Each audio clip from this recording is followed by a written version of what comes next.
उत्तराखंड में आजकल एक सवाल बेहद चर्चा में है। उत्तराखंडी किसे माना जाए? यह सवाल सिर्फ पहचान का नहीं, बल्कि संस्कृति, अधिकारों और उत्तराखंड की आत्मा से जुड़ा है। सरकारी दस्तावेजों के मुताबिक कोई भी व्यक्ति जो उत्तराखंड में 15 साल से रह रहा हो और जिसके पास स्थायी निवास प्रमाण पत्र हो, उसे उत्तराखंडी माना जाता है। तो सरकारी नजरिए से उत्तराखंड में रहने वाला हर व्यक्ति उत्तराखंडी है। इसे सभी को स्वीकारना चाहिए। लेकिन अब सवाल आता है, गढ़वाली और कुमाऊनी किसे माना जाए? ये वो समुदाय हैं जो सैकड़ों सालों से उत्तराखंड के पहाड़ों में बसे हैं।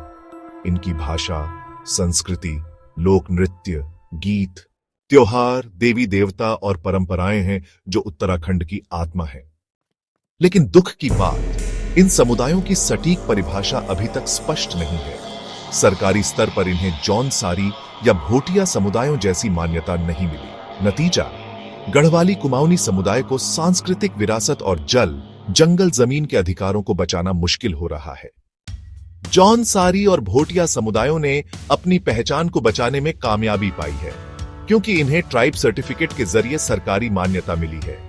उदाहरण के लिए, जौनसार में रहने वाला व्यक्ति अगर ट्राइब सर्टिफिकेट धारक है तो उसे जौनसारी माना जाता है, जबकि इसके अलावा जौनसार में रहने वाले व्यक्तियों को उत्तराखंडी तो माना जा सकता है, लेकिन जौनसारी नहीं। इस मान्यता ने इन समुदायों को अपनी संस्कृति, अपने पुरखों के जंगल, जमीन और रोजगार बचाने में मदद की। लेकिन गढ़वाली और कुमाऊनी समुदाय अभी भी इस मान्यता के लिए संघर्ष कर रहे हैं। गढ़वाली और कुमाऊनी समुदायों की अस्पष्ट पहचान के कारण गढ़वाली, कुमाऊनी समुदाय का अपने पुरखों के जंगल, जमीन पर अधिकार खत्म हो रहे हैं।